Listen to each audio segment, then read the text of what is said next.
मैं ये पूछना चाह रहा भी ਕਿਹੜੇ ਹਾਲਾਤਾਂ ਦੇ ਵਿੱਚ ਪੁਲਿਸ ਕਾਨੂੰਨ ਦੇ ਅਨੁਸਾਰ ਕੁੱਟ ਸਕਦੀ ਹੁੰਦੀ ਹੈ। अगर ये हैंड हो गई कि रिमांड गलत होया सी उस रिमांड के बाद जी पुलिस ने बरामदगियां शो की या ਉਹਦੇ कोई कन्फेशनस ले या कुछ भी किया वो एविडेंस सारा बेकार समझा जाता है। हो सकता पुलिस ਨੂੰ बिल्कुल फोर्स नहीं किया जा सकता कि तुम अपने खिलाफ कोई एविडेंस दो, ये ਉਹਦਾ कॉन्स्टिट्यूशनल अधिकार है। लेकिन रिमांड हो गई है ਮੁਲਜ਼ਮ ਜਿਹੜਾ ਗਰੀਬ ਹੈ ਜਿਹਦੇ ਕੋਲ ਕੋਈ ਪੈਸਾ ਨਹੀਂ ਹੈਗਾ ਉਹ ਆਪਣੀ ਮਰਜ਼ੀ ਦਾ ਵਕੀਲ ਚੁਣ ਸਕਦਾ ਹੈ, ਵੱਡੇ ਤੋਂ ਵੱਡਾ ਵਕੀਲ ਚੁਣ ਸਕਦਾ ਹੈ, ਆਪਣੀ ਮਰਜ਼ੀ ਦਾ ਵਕੀਲ ਚੁਣ ਸਕਦਾ ਹੈ, ਸਰਕਾਰ ਉਹਦੀ ਫੀਸ ਦੇਗੀ। BK Basu versus West Bengal कानून है कि वकील परमिशन ले सकता है कोर्ट को कि जिस टाइम मुलजिम का इंटरोगेशन होता है वकील उत्थे हाजिर ਪੁਲਿਸ ਜਿਹੜੀ ਹੈ ਕੁੱਟ ਕੇ ਉਹਨਾਂ ਨੂੰ ਮਨਾ ਲੈਂਦੀ ਹੈ, ਕੁੱਟ ਕੇ ਉਹਨਾਂ ਤੋਂ ਜਿਹੜਾ ਸਾਰਾ ਕੁਝ ਬਰਾਮਦਗੀਆਂ ਕਰਾ ਲੈਂਦੀ ਹੈ, ਕੁੱਟ ਕੇ ਉਹਨਾਂ ਨੂੰ ਹਰ ਗੱਲ ਜਿਹੜੀ ਹੈ ਉਹਦੇ ਲਈ ਮਜਬੂਰ ਕਰ ਦਿੰਦੀ ਹੈ ਆਪਣੇ ਖਿਲਾਫ ਆਪਣੀ ਆਪ ਗਵਾਹੀ ਦੇਣ ਲਈ। अगर 70% तक भी आइडेंटिफिकेशन हुई है नॉट एडमिसिबल 70% की गल करो दिन रात वकील नाल रह सकदा है, ये गल नोट करने वाली है। ਹੁਣ ਸਰ ਇਹਦੇ ਜੀ ਪੋਜੀਸ਼ਨ ਦੇਖੋ ਕਿ ਉਹਦੇ ਨਾਲ ਤੇ ਇੰਨਾ ਕੰਮ ਹੋ ਗਿਆ। ਹੁਣ ਮੁਲਜ਼ਮ ਮਿਲਿਆ ਵਕੀਲ ਸਾਹਿਬ ਨੂੰ, ਉਹ ਕਹੋਗੇ ਸਰ ਬਹੁਤ ਬੁਰਾ ਮਾਰਿਆ, ਉਹ ਕਹਿੰਦੇ ਮੈਡੀਕਲ ਕਰਾ ਲਓ, ਮੈਡੀਕਲ ਕਰਾਤਾ ਜੀ। ਉਸ ਨੂੰ ਟੌਰਚਰ ਕਰਦੀ ਹੈ ਜਾਂ ਜੋ ਵੀ ਕਰਦੀ ਹੈ, ਸਭ ਤੋਂ ਪਹਿਲੇ ਪੁਲਿਸ ਰਿਮਾਂਡ ਲੈਂਦੀ ਹੈ। ਪੁਲਿਸ ਰਿਮਾਂਡ ਲੈ ਕੇ ਫਿਰ ਉਸ ਨੂੰ ਟੌਰਚਰ ਕਰਨਾ ਜਾਂ ਕੁਝ ਵੀ ਕਰਨਾ। ਸਤਿ ਸ਼੍ਰੀ ਅਕਾਲ ਜੀ, ਨਿਊਜ਼ ਏਸ਼ੀਆ ਪੰਜਾਬੀ ਦੇਖ ਰਹੇ ਹੋ ਤੁਸੀਂ। ਮੇਰਾ ਨਾਮ ਹੈ ਕੁਲਵੰਤ ਸਿੰਘ। ਲੰਘੇ ਦਿਨੀ ਰਾਜ ਸਭਾ ਦੇ ਵਿੱਚ ਕੇਂਦਰ ਸਰਕਾਰ ਵੱਲੋਂ ਇੱਕ ਰਿਪੋਰਟ ਪੇਸ਼ ਕੀਤੀ ਗਈ ਜਿਹਦੇ ਵਿੱਚ ਦੱਸਿਆ ਗਿਆ ਕਿ ਵੱਖ-ਵੱਖ ਮਾਮਲਿਆਂ ਦੇ ਵਿੱਚ 6300 ਲੋਕਾਂ ਦੇ ਉੱਤੇ ਦੇਸ਼ ਧਰੋਹ ਦੇ ਮਾਮਲੇ ਦਰਜ ਕੀਤੇ ਗਏ। ਉਹਨਾਂ ਦੇ ਵਿੱਚੋਂ 4 ਲੋਕਾਂ ਨੂੰ ਹੀ ਦੋਸ਼ ਸਾਬਤ ਕੀਤਾ ਗਿਆ ਤੇ ਬਾਕੀ ਸਾਰੇ ਬਰੀ ਹੋ ਗਏ। ਦੇਸ਼ ਧਰੋਹ ਦਾ ਮਾਮਲਾ ਇੱਕ ਅਜਿਹਾ ਮਾਮਲਾ ਹੈ ਜਿਹਦੇ ਵਿੱਚ ਮੁਲਜ਼ਮ ਨੂੰ ਜਦੋਂ ਇੱਕ ਵਾਰ ਫੜ ਕੇ ਪੁਲਿਸ ਜੇਲ੍ਹ 'ਚ ਭੇਜਦੀ ਹੈ ਤਾਂ ਉਸ ਦੇ ਖਿਲਾਫ ਜਿਹੜਾ ਜੁਰਮ ਲਗਾਇਆ ਜਾਂਦਾ ਹੈ ਉਸ ਨੂੰ ਕਿਸੇ ਵੀ ਅਦਾਲਤ ਵੱਲੋਂ, ਹੇਠਲੀ ਅਦਾਲਤ ਵੱਲੋਂ ਹਾਈ ਕੋਰਟ ਤੱਕ ਜਿਹੜੀ ਉਹਨੂੰ ਜਲਦੀ ਜ਼ਮਾਨਤ ਨਹੀਂ ਮਿਲਦੀ। ਉਹਦੇ ਵਿੱਚ ਇਲਾਕੇ ਦੇ ਡੀਐਮ, ਇਲਾਕੇ ਡੀਸੀ ਨੂੰ ਜਾ ਕੇ ਪੁਲਿਸ ਜਿਹੜੀ ਉਹ ਕਹਿੰਦੀ ਹੈ ਵੀ ਫਲਾਣਾ ਬੰਦਾ ਜਿਹੜਾ ਉਹ ਤੋਂ ਖਤਰਾ ਹੈਗਾ।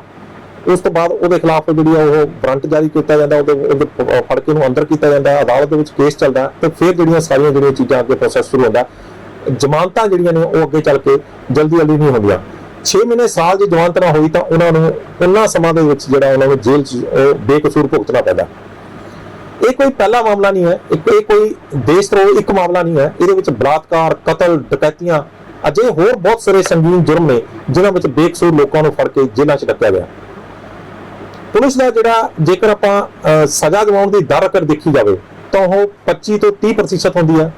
ਸੀਬੀਆਈ ਦੀ ਜਿਹੜੀ ਸਜ਼ਾ ਦਿਵਾਉਣ ਦੀ ਦਰ ਹੈ ਉਹ 20 ਤੋਂ 25% ਹੁੰਦੀ ਹੈ। ਯਾਨੀ ਕਿ ਅਗਰ ਕੁੱਲ ਮਿਲਾ ਕੇ ਅਗਰ ਦੇਖਿਆ ਜਾਵੇ ਤਾਂ ਉਹ 70% ਦੇ ਲੋਕ ਜਿਹੜੇ ਨੇ ਉਹ ਤਕਰੀਬਨ ਉਹ ਜੇਲ੍ਹਾਂ ਦੇ ਵਿੱਚ ਉਹ ਬੇਕਸੂਰ ਬੰਦ ਹੁੰਦੇ ਨੇ।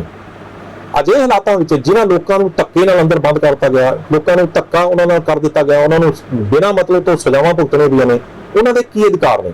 ਤੇ ਉਹ ਵਿਚਾਰੇ ਇਹ ਕਹਿੰਦੇ ਰਹਿੰਦੇ ਨੇ ਕਿ ਅਸੀਂ ਕੀ ਕਰ ਸਕਦੇ ਹਾਂ, ਸਰਕਾਰਾਂ ਦੇ ਹੱਥ 'ਚ ਪਾਵਰ ਹੈ, ਪੁਲਿਸ ਦੇ ਹੱਥ 'ਚ ਪਾਵਰ ਹੈ। ਕਿ ਵਾਕਈ ਸਰਕਾਰਾਂ ਦੇ ਹੱਥ 'ਚ ਪਾਵਰ ਹੈ? ਕਿ ਵਾਕਈ ਪੁਲਿਸ ਦੇ ਹੱਥ 'ਚ ਹੀ ਪਾਵਰ ਹੈ? ਅਸੀਂ ਬੇਕਸੂਰ ਜੇਲ੍ਹਾਂ ਦੇ ਵਿੱਚ ਸਜ਼ਾਵਾਂ ਭੁਗਤਣ ਲਈ ਹੀ ਆਏ ਹਾਂ।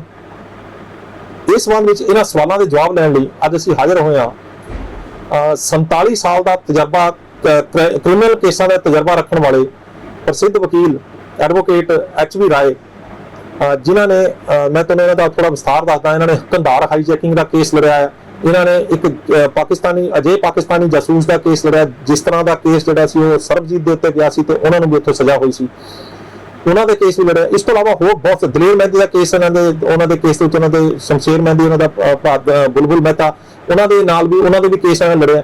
ਸੋ ਕਾਫੀ ਵੱਡੇ ਕੇਸ ਇਹਨਾਂ ਲੜੇ ਨੇ। ਆਪਾਂ ਇਹਨਾਂ ਤੋਂ ਜਾਣਨ ਦੀ ਕੋਸ਼ਿਸ਼ ਕਰਾਂਗੇ ਕਿ ਜੇਕਰ ਪੁਲਿਸ ਧੱਕਾ ਕਰਦੀ ਹੈ ਤਾਂ ਕੀ ਜਿਹੜੇ ਮੁਲਜ਼ਮ ਦੇ ਜਿਹੜੇ ਨੇ ਉਹ ਕੀ ਅਧਿਕਾਰ ਨੇ। ਰਾਏ ਸਾਹਿਬ, ਤੁਹਾਡਾ ਨਿਊਜ਼ ਏਸ਼ੀਆ ਪੰਜਾਬੀ ਤੇ ਬਹੁਤ ਸਵਾਗਤ ਹੈ। ਰਾਏ ਸਾਹਿਬ, ਜਿਸ ਤਰ੍ਹਾਂ ਮੈਂ ਸ਼ੁਰੂਆਤ ਕੀਤੀ ਹੈ ਕਿ ਧੱਕਾ ਬਹੁਤ ਹੋ ਰਿਹਾ ਹੈ, ਪੁਲਿਸ ਜਿਹੜੀ ਅਕਸਰ ਬੇਕਸੂਰ ਲੋਕਾਂ ਨੂੰ ਫੜ ਕੇ ਜੇਲ੍ਹਾਂ 'ਚ ਤੁੰਨ ਦਿੰਦੀ ਹੈ। ਇਹ ਅਜਿਹਾ ਇਸ ਲਈ ਕਿਹਾ ਜਾ ਰਿਹਾ ਕਿਉਂਕਿ ਹਰ ਵਾਰ ਪੁਲਿਸ ਦੀ ਜਿਹੜੀ ਕਹਾਣੀ ਬਣਾਈ ਹੁੰਦੀ ਹੈ, ਹਰ ਵਾਰ ਪੁਲਿਸ ਵੱਲੋਂ ਜਿਹੜੇ ਸਬੂਤ ਦਿੱਤੇ ਜਾਂਦੇ ਨੇ, ਹਰ ਵਾਰ ਜਿਹੜੇ ਸਰਕਾਰੀ ਵਕੀਲਾਂ ਵੱਲੋਂ ਦਲੀਲਾਂ ਦਿੱਤੀਆਂ ਜਾਂਦੀਆਂ ਨੇ, ਦਸਤਾਵੇਜ਼ ਪੇਸ਼ ਕੀਤੇ ਜਾਂਦੇ ਨੇ, ਉਹ ਸਾਬਤ ਨਹੀਂ ਹੋ ਪਾਉਂਦੇ। 70% ਦੇ ਕਰੀਬ ਜਿਹੜੇ ਨੇ ਉਹ ਫੇਲ ਹੋ ਜਾਂਦੇ ਨੇ ਅਦਾਲਤਾਂ ਦੇ ਵਿੱਚ। ਅਜਿਹੇ ਹਾਲਾਤਾਂ ਦੇ ਵਿੱਚ ਜਿਹੜੇ ਬੇਕਸੂਰ ਲੋਕ ਫਸੇ ਹੁੰਦੇ ਨੇ, ਕੀ ਉਹਨਾਂ ਦੇ ਕੋਈ ਅਧਿਕਾਰ ਹੁੰਦੇ ਨੇ? ਤੇ ਜੇ ਅਧਿਕਾਰ ਹੁੰਦੇ ਨੇ ਤਾਂ ਫਿਰ ਜਦੋਂ ਉਹਨਾਂ ਤੇ ਕੇਸ ਪੈਂਦਾ ਉਦੋਂ ਫਿਰ ਸ਼ੁਰੂਆਤ ਤੋਂ ਲੈ ਕੇ ਉਹਨਾਂ ਨੂੰ ਕੀ ਕਰਨਾ ਚਾਹੀਦਾ? Sir actually law and order ਨੂੰ ਕੰਟਰੋਲ ਕਰਨਾ ਬਹੁਤ ਹੀ ਜ਼ਿਆਦਾ ਮੁਸ਼ਕਿਲ ਕੰਮ ਹੈ, ਖਾਸ ਤੌਰ ਤੇ ਪੁਲਿਸ ਦਾ। ਜਦੋਂ ਕਿਤੇ ਵੀ ਕੋਈ ਕ੍ਰਾਈਮ ਹੋ ਜਾਂਦਾ, ਇਹ ਗੱਲ ਕਹਿਣੀ ਕਿ ਕੋਈ ਬੰਦਾ ਬੇਕਸੂਰ ਫਸ ਗਿਆ ਹੈ, ਇਹ ਗੱਲ ਗਲਤ ਹੈ। ਤੇ ਇਹ ਗੱਲ ਕਹਿਣੀ ਕਿ ਵਾਕਈ ਵਿੱਚ ਦੋਸ਼ੀ ਹੈ, ਇਹ ਵੀ ਗਲਤ ਹੈ। ਦੇਖੋ ਐਕਚੁਅਲੀ ਪੁਲਿਸ ਜੌਬ ਦੇ ਅੰਦਰ ਕੀ ਹੁੰਦਾ ਆ, ਇਹ ਤਾਂ ਆਨਰੇਬਲ ਸੁਪਰੀਮ ਕੋਰਟ ਨੇ ਵੀ ਹੈਲਪ ਕੀਤਾ ਆ ਕਿ 1989 ਦੇ ਵਿੱਚ ਕਿ ਪਬਲਿਕ ਜਿਹੜੀ ਹੈ, public is reluctant to help the police. ਅਗਰ ਕਿਤੇ ਕ੍ਰਾਈਮ ਹੋ ਜਾਂਦਾ, ਉਹ ਕ੍ਰਾਈਮ ਦੇ ਵਿੱਚ FIR ਦਰਜ ਹੋਈ ਹੈ, FIR ਦਰਜ ਹੋਣ ਦੇ ਬਾਅਦ ਇਨਵੈਸਟੀਗੇਸ਼ਨ ਸ਼ੁਰੂ ਹੁੰਦਾ ਹੈ, ਪਬਲਿਕ ਕੋਆਪਰੇਟ ਨਹੀਂ ਕਰਦੀ, ਹੈजिटेट करती है। ऐसे हालात में पुलिस ने केस बनाना जरूर है, पुलिस केस बनाती है जिन्ना को एविडेंस मिले, पर इत्थे ही काम खराब होता है कि पुलिस वो फैब्रिकेशन शुरू कर देती है, कुछ ऐसे रिकॉर्ड्स बनाने शुरू कर देती है जिस पर कि बड़ा क्राइम हो गया तो बड़े क्राइम के उत्ते क्राइम तो सारे बड़े होंगे, कोई बहुत ऐसा कि हाई प्रोफाइल का है तो बड़े ऑफिसर्स का बयान आ जाता 2 हफ्ते में मुलजिम को गिरफ्तार करेंगे। इन्होंने की पता कि 2 हफ्ते के अंदर बंदा गिरफ्तार करना तो वाकई में हो जाता। It means there is something wrong. ऐसे हालात अगर किसी बंदे ते इस किस्म का केस पिया है तो ਉਹਦੇ ਵਿੱਚ पुलिस 4 ਕੰਮ करती है। फॉर जनरल पब्लिक ये गल का पता होना चाहिए कि एक तो पुलिस की करती है, उसको टॉर्चर करती है या जो भी करती है, सब तो पहले पुलिस रिमांड लेती है। पुलिस रिमांड लेके फिर उसको टॉर्चर करना या कुछ भी करना, उसके बाद उसको रिकवरियां शो करते हैं दफास्ताई कि हाँ जी ये निशानदेही से चीज़ बरामद हुई है, ये हथियार के जिहदे नाल इसने वारदात की है। एक एविडेंस बना लिया जी। दूजा एविडेंस कि हाँ जी ये एक्स्ट्रा जुडिशल कन्फेशन किया है, फलाने बंदे के सामने इसे एक बार जुर्म की इकबाल किया है कि भी तू सरपंच है या तू फला MC है या फलाना लीडर है, तो पुलिस ने मारकुट करनी है बचाने वास्ते, तू मेरे पेश कर दे, आई एम सॉरी। ये एक्स्ट्रा जुडिशल कन्फेशन हो गया सर। फिर पुलिस मुलजिम का वायदा कर दी है कि घबरा ना, तू इकबाल कर ला, तेन वैगा माफ बना देंगे, तेन टेंडर पार्डन भी मिल जाएगी, 306 CR अपना CRP की किताब भी पढ़ा देंगे कि आ देखो टेंडर पार्डन, तू फ्री हो जाएगा। जैसर दे पेश करें तो इकबाल कर ले। उत्थे सर की होंगे है बाद एज ए कंप्लाइस आया कि 3 हो गए जी, यानी कि रिकवरियां एक्सक्यूशन कन्फेशन या तो इस किस्म के मतलब एविडेंस बना के केस बना के रखता। फिर इतने देखा जाएगा कि मुलजिम की करे। मैं मुलजिम के बारे गल करना पहले लाइक करूँगा क्योंकि मैं डिफेंस लगे रहा है, तो डिफेंस की तरफों मैं पब्लिक में अपने दोस्तों शेयर करूँगा राइस फिर की करना चाहिए। ये सर इस तरह है कि जिस तरह मुलजिम अरेस्ट होता है वो अधिकार है सैक्शन 41 CRPC के मुताबिक कि उसको दसिया जाए कि थोड़ा जुर्म है, क्यों अरेस्ट किया जाता है, नींबू बनाई जाती वगैरह, ये गल आम है जी कि लोगों को पता है। सपोज मुलजिम आप as right of we can say कि एक राइट है, वह वकील पुलिस स्टेशन जाता है कि जी मैं अपने क्लाइंट को मिलना है, तो उन्होंने कहा जाता है कि जी सर ऑफिसर की परमिशन के बिना नहीं मिल सकते, तो या फिर कोई भी बहाना लगा दें कि नहीं सर कोर्ट के ऑर्डर लियाओ। जब तक वकील साहब कोर्ट जाते उतो ऑर्डर लियाते हैं तब तक तो मुलजिम उधेड़ देंगे है। हम सर ये पोजिशन देखो कि वो इन्ना काम हो गया। हम मुलजिम मिले वकील साहब को, कहोगे सर बहुत बुरा मारे है, वो कहते मेडिकल करा लो, मेडिकल कराता जी। तो मेडिकल 24 आवर के अंदर पेश करना भी किया जाता, कोर्ट का ऑर्डर लिया सैक्शन 54 है, वो मुताबिक मेडिकल हो गया, इंजरी आ गई सिंपल, क्योंकि उन्हें सिंपल सट्टा ही मार दिया होंगे। तो सिंपल सट एक चपेट भी सिंपल सट है सर, तो पैरों पर लगातार जड़े अपने रबड़ के मारने या मूँह का मार के ये भी सिंपल सट्टा। चलो जो हो भी गई है उन्हें पेश कर रही है पुलिस, कहते हाँ जी रिमांड दो, अदालत में दरखास्त कर दी है। तो सर इतने डिफेंस लाई ये काम होंगे है कि जिस वक्त वो रिमांड मंग रही है पुलिस, तो उन्होंने अपने ध्यान के अंदर रखना चाहिए है एक 1984 का आंध्र प्रदेश हाई कोर्ट का लॉ है, जिसका नाम है शेख लाइक वर्सेस स्टेट। वो ਕੇਸ ਹੈਗਾ 994 ਨਹੀਂ 954 ਯੈਸ। ਉਹਦੇ ਵਿੱਚ ਉਹਨੂੰ ਦੱਸਿਆ ਕਿ ਵੀ ਕਿਹੜੇ ਗਰਾਊਂਡਸ ਉੱਤੇ ਪੁਲਿਸ ਰਿਮਾਂਡ ਨਹੀਂ ਹੋ ਸਕਦਾ ਜੀ। ਜਨਰਲੀ ਪੁਲਿਸ ਕੀ ਕਰਦੀ ਹੈ ਕਿ ਜੇ ਸਰ ਉਹਨੇ ਨਾਲ ਵਾਲਾ ਮੁਲਜ਼ਮ ਦੂਜੇ ਦੇ ਉਹਨੂੰ ਅਰੈਸਟ ਕਰਾਉਣਾ ਜਾਂ ਇਹ ਤੋਂ ਜੀ ਹਥਿਆਰ ਬਰਾਮਦ ਕਰਾਉਣੇ ਹੈ, ਇਸ ਕਿਸਮ ਦੀ ਗਰਾਊਂਡ ਲੈਂਦੇ ਆ ਤੇ ਪੁਲਿਸ ਰਿਮਾਂਡ ਹੋ ਗਿਆ। ਹੁਣ ਇਹਦੇ ਤੇ ਲਾ ਕਹਿੰਦਾ ਆ ਇਹੀ ਗੱਲ ਹੈ ਜਿਹੜਾ ਮੈਂ ਦੱਸ ਕੇ ਹਟਿਆ ਕਿ ਨਾਲ ਦਾ ਸਾਥੀ ਗ੍ਰਿਫਤਾਰ ਕਰਾਉਣਾ ਹੈ ਜੀ, ਕੋਈ ਹਥਿਆਰ ਬਰਾਮਦ ਕਰਾਉਣੇ ਆ, ਪੁਲਿਸ ਰਿਮਾਂਡ ਨਹੀਂ ਹੋ ਸਕਦਾ। ਪੁਲਿਸ ਨੂੰ ਬਿਲਕੁਲ ਫੋਰਸ ਨਹੀਂ ਕੀਤਾ ਜਾ ਸਕਦਾ ਕਿ ਤੁਸੀਂ ਆਪਣੇ ਖਿਲਾਫ ਕੋਈ ਐਵੀਡੈਂਸ ਦਿਓ, ਇਹ ਉਹਦਾ ਕਨਸਟੀਟਿਊਸ਼ਨਲ ਅਧਿਕਾਰ ਹੈ, ਲੇਕਿਨ ਰਿਮਾਂਡ ਹੋ ਗਿਆ। ਹੁਣ ਕੀ ਕਰੀਏ? ਇੱਥੇ ਡਿਫੈਂਸ ਲਾਇਰ ਜਿਹੜੇ ਆ ਮੇਰੇ ਰਿਸਪੈਕਟਡ ਦੋਸਤ ਜੋ ਕਰਦੇ ਆ ਉਹ ਮੈਂ ਦੱਸ ਰਿਹਾ ਹੈ ਕਿ ਪਬਲਿਕ ਵਾਸਤੇ ਇਹ ਆਮ ਗੱਲ ਹੈ, ਆਮ ਸੌਰੀ ਪਬਲਿਕ ਵਾਸਤੇ ਇਹ ਗੱਲ ਨਵੀਂ ਹੈ ਜੋ ਮੈਂ ਕਹਿ ਰਿਹਾ ਹੈ, ਲੇਕਿਨ ਮੇਰੇ ਫਾਜ਼ਿਲ ਦੋਸਤ ਸਾਰੇ ਕਰਦੇ ਆ ਕਿ ਅਗਰ ਇਦਾਂ ਦਾ ਰਿਮਾਂਡ ਹੋ ਗਿਆ ਤੇ ਉਹਦੀ ਰਿਵੀਜ਼ਨ ਕਰੋ। ਰਿਮਾਂਡ ਮੈਜਿਸਟਰੇਟ ਦੇ ਰਿਹਾ, ਰਿਵੀਜ਼ਨ ਦੀ ਸੈਸ਼ਨਸ ਕੋਰਟ ਹੋ ਜਾਏਗੀ, ਰਿਵੀਜ਼ਨ ਕਰੋ। ਅਗਰ ਰਿਵੀਜ਼ਨ ਐਕਸੈਪਟ ਹੋ ਜਾਂਦੀ ਹੈ ਤੇ ਉਹਦੇ ਜੀ ਹੈਲਡ ਕੀਤਾ ਜਾਂਦਾ ਹੈ ਕਿ ਰਿਮਾਂਡ ਗਲਤ ਹੋਇਆ ਸੀ। ਅਗਰ ਇਹ ਹੈਲਡ ਹੋ ਗਈ ਕਿ ਰਿਮਾਂਡ ਗਲਤ ਹੋਇਆ ਸੀ, ਉਸ ਰਿਮਾਂਡ ਦੇ ਨਾਲ ਜਿਹੜੀ ਪੁਲਿਸ ਨੇ ਬਰਾਮਦਗੀਆਂ ਸ਼ੋ ਕੀਤੀਆਂ ਜਾਂ ਉਹਦੇ ਕੋਈ ਕਨਫੈਸ਼ਨਸ ਲਏ ਜਾਂ ਕੁਝ ਵੀ ਕਿਹਾ, ਉਹ ਐਵੀਡੈਂਸ ਸਾਰਾ ਬੇਕਾਰ ਸਮਝਿਆ ਜਾਂਦਾ ਹੈ। ਸੈਕੰਡ, ਆਨਰੇਬਲ ਸੁਪਰੀਮ ਕੋਰਟ ਨੇ ਵੀ ਗੱਲ ਕੀਤੀ ਹੈ ਕਿ ਥਰਡ ਡਿਗਰੀ ਮੈਥਡਸ ਦਾ ਇਸਤੇਮਾਲ ਕੀਤਾ ਗਿਆ ਹੈ ਮੁਲਜ਼ਮ ਤੇ ਕੋਈ ਰਿਕਵਰੀ ਸ਼ੋ ਕੀਤੀ ਕੁਝ ਵੀ, ਦੈਟ ਇਜ਼ ਨਾਟ ਐਡਮਿਸਿਬਲ। ਅੱਛਾ, ਇਹਦੇ 'ਚ ਇੱਕ ਮੈਂ ਮੌਕੇ ਨਾਲ ਤੁਹਾਨੂੰ ਰੋਕ ਰਿਹਾ ਕਿ ਜਿਹੜੇ ਮੁਲਜ਼ਮ ਨੇ ਉਹਨਾਂ ਤੋਂ ਅਕਸਰ ਇਹ ਦੋਸ਼ ਲੱਗਦੇ ਨੇ ਕਿ ਪੁਲਿਸ ਜਿਹੜੀ ਆ ਕੁੱਟ ਕੇ ਉਹਨਾਂ ਨੂੰ ਮਨਾ ਲੈਂਦੀ ਹੈ, ਕੁੱਟ ਕੇ ਉਹਨਾਂ ਤੋਂ ਜਿਹੜਾ ਸਾਰਾ ਕੁਝ ਬਰਾਮਦਗੀਆਂ ਕਰਾ ਲੈਂਦੀ ਹੈ, ਕੁੱਟ ਕੇ ਉਹਨਾਂ ਨੂੰ ਹਰ ਗੱਲ ਜਿਹੜੀ ਆ ਉਹਦੇ ਲਈ ਮਜਬੂਰ ਕਰ ਦਿੰਦੀ ਹੈ ਆਪਣੇ ਖਿਲਾਫ ਆਪਣੀ ਆਪ ਗਵਾਹੀ ਦੇਣ ਲਈ। ਕੀ ਪੁਲਿਸ ਕੋਲ ਕੁੱਟਣ ਦਾ ਕੋਈ ਸੰਵਿਧਾਨ ਦੇ ਵਿੱਚ ਕਿਸੇ ਪਾਸੇ ਕੋਈ ਅਧਿਕਾਰ ਹੈ ਕਿਸੇ ਸੂਰਤ ਦੇ ਵਿੱਚ ਵੀ? ਸਰ ਐਸੇ ਬਿਲਕੁਲ ਵੀ ਅਧਿਕਾਰ ਨਹੀਂ ਹੈਗਾ ਕਿ ਪੁਲਿਸ ਇਨਵੈਸਟੀਗੇਸ਼ਨ ਦੇ ਵਿੱਚ ਉਹਨਾਂ ਨੂੰ ਮਾਰ ਕੁੱਟ ਕਰੇ, ਬਿਲਕੁਲ ਅਧਿਕਾਰ ਨਹੀਂ ਹੈਗਾ। ਕਿਹੜੇ ਹਾਲਾਤਾਂ 'ਚ ਪੁਲਿਸ ਜਿਹੜੀ ਮੁਲਜ਼ਮ ਨੂੰ ਕੁੱਟ ਸਕਦੀ ਹੈ? ਸਰ ਉਹ ਜਿਹੜੇ ਕੋਈ ਐਸੇ ਹਾਲਾਤ ਹੈ ਕਿ ਪੁਲਿਸ ਜਿਹੜੀ ਹੈ ਕੋਈ ਐਸੀ ਗੱਲ ਕਰ ਰਹੀ ਹੈ ਕਿ ਪ੍ਰੋਸੀਕਿਊਸ਼ਨ ਦਾ ਇਤਨਾ ਦਬਾਅ ਆ ਰਿਹਾ ਹੈ, ਕੋਈ ਲੀਡਰਾਂ ਦੀ ਸਿਫਾਰਿਸ਼ ਲੱਗੀ ਹੋਈ ਹੈ ਜਾਂ ਕਿ ਪ੍ਰੋਸੀਕਿਊਸ਼ਨ ਦੀ ਪਾਰਟੀ ਇਤਨੀ ਹੈ ਜ਼ਿਆਦਾ, ਕਹਿੰਦੇ ਯਾਰ ਉੱਥੇ ਬਾਅਦ ਵਿੱਚ ਦੇਖੀ ਜਾਊਗੀ, ਮੇਰੇ ਨਾਲ ਹਿਸਾਬ ਕਰੋ। ਨਹੀਂ, ਪਰ ਉਹ ਸਾਰਾ ਗੈਰ ਕਾਨੂੰਨੀ ਹੋਏਗਾ। ਬਿਲਕੁਲ ਗੈਰ ਕਾਨੂੰਨੀ ਹੈ ਜੀ, ਬਿਲਕੁਲ ਗੈਰ ਕਾਨੂੰਨੀ। ਮੈਂ ਇਹ ਪੁੱਛਣਾ ਚਾਹ ਰਿਹਾ ਵੀ ਕਿਹੜੇ ਹਾਲਾਤਾਂ ਦੇ ਵਿੱਚ ਪੁਲਿਸ ਕਾਨੂੰਨ ਦੇ ਅਨੁਸਾਰ ਕੁੱਟ ਸਕਦੀ ਹੈ? ਓ ਮਾਈ ਲਾਰਡ, ਦੇयर इज नो ਪ੍ਰੋਵੀਜ਼ਨ ਇਨ ਲਾ ਕਿ ਜਿੱਥੇ ਕਿ ਲਾਜ ਦਾ ਪੁਲਿਸ ਨੂੰ ਕੁੱਟਣ ਦੀ ਪਰਮਿਸ਼ਨ ਦੇਵੇ। ਕਿਸੇ ਵੀ ਹਾਲਾਤ ਦੇ ਵਿੱਚ ਵਕੀਲ ਸਾਹਿਬ ਦੀ ਇਹ ਗੱਲ ਨੋਟ ਕੀਤੀ ਜਾਵੇ, ਕਿਸੇ ਵੀ ਹਾਲਾਤ ਦੇ ਵਿੱਚ ਪੁਲਿਸ ਮੁਲਜ਼ਮ ਨੂੰ ਕੁੱਟਣਾ ਤਾਂ ਕੀ ਉਹਨੂੰ ਜਿਹੜਾ ਉਹ ਧੱਕਾ ਵੀ ਨਹੀਂ ਮਾਰ ਸਕਦੀ। ਕੀ ਮੈਂ ਠੀਕ ਕਰ ਰਿਹਾ? ਬਿਲਕੁਲ ਠੀਕ ਹੈ ਸਰ, ਇਹਨੂੰ ਕਹਿੰਦੇ ਆ ਨਾਨ ਜੁਡੀਸ਼ੀਅਲ ਕਨਵਿਕਸ਼ਨ ਜੀ, ਯਾਨੀ ਕਿ ਹਲੇ ਉਹਦਾ ਜੋ ਉਸਨੂੰ ਪਕੜਿਆ ਹੈ ਉਹ ਸੁਣਿਆ ਵੀ ਨਹੀਂ ਗਿਆ, ਸਾਬਤ ਵੀ ਨਹੀਂ, ਸਜ਼ਾ ਪਹਿਲੇ ਦੇ ਰਹੇ ਹੈ। ਬਿਲਕੁਲ ਗਲਤ ਹੈ ਜੀ ਕਿ ਪੁਲਿਸ ਨੂੰ ਇਸ ਕਿਸਮ ਦਾ ਅਧਿਕਾਰ ਬਿਲਕੁਲ ਨਹੀਂ ਹੈ ਕਿ ਕਿਸੇ ਨੂੰ ਉਸਦਾ ਮਾਰਿਆ ਜਾਵੇ ਜਾਂ ਕੋਈ ਐਸੀ ਗੱਲ ਕੀਤੀ ਜਾਵੇ, ਬਿਲਕੁਲ ਨਹੀਂ ਹੈ। ਔਰ ਫਿਰ ਵੀ ਵਕੀਲ ਸਾਹਿਬ ਇਹ ਜਿਹੜਾ ਇਸ ਦੇ ਬਾਵਜੂਦ ਵੀ ਉਹਦੇ ਨਾਲ ਮਾਰਕੁੱਟ ਹੁੰਦੀ ਹੈ, ਉਸ ਦੇ ਨਾਲ ਧੱਕਾ ਕੀਤਾ ਜਾਂਦਾ, ਉਸ ਦੇ ਕੋਲੋਂ ਆਪਣੇ ਕੋਲੋਂ ਜਿਹੜੀ ਕਨਫੈਸ਼ਨ ਲਿਖਾਈ ਜਾਂਦੀ ਹੈ ਤੇ ਆਪਣੇ ਖਿਲਾਫ ਹੀ ਆਪਣੀ ਗਵਾਹੀ ਅਦਾਲਤ ਦੇ ਵਿੱਚ ਦੇਣ ਲਈ ਮਜਬੂਰ ਕੀਤਾ ਜਾਂਦਾ, ਤੇ ਫਿਰ ਮੁਲਜ਼ਮ ਦੇ ਕੋਲ ਕੀ ਅਧਿਕਾਰ ਰਹਿ ਜਾਂਦੇ ਨੇ? ਫਿਰ ਕੀ ਉਹਦੇ ਕੋਲ ਰਸਤਾ ਕੀ ਰਹਿ ਜਾਂਦਾ? ਸਰ ਮੁਲਜ਼ਮ ਜਿਹੜਾ ਪੁਲਿਸ ਦੀ ਕਸਟਡੀ 'ਚ ਹੈ ਉਹਨੂੰ 24 ਘੰਟੇ ਅੰਦਰ ਪੇਸ਼ ਕਰਦੇ ਆ, ਜੋ ਰਿਮਾਂਡ ਦਾ ਪੀਰੀਅਡ ਉਹ ਹੁੰਦਾ ਹੈ।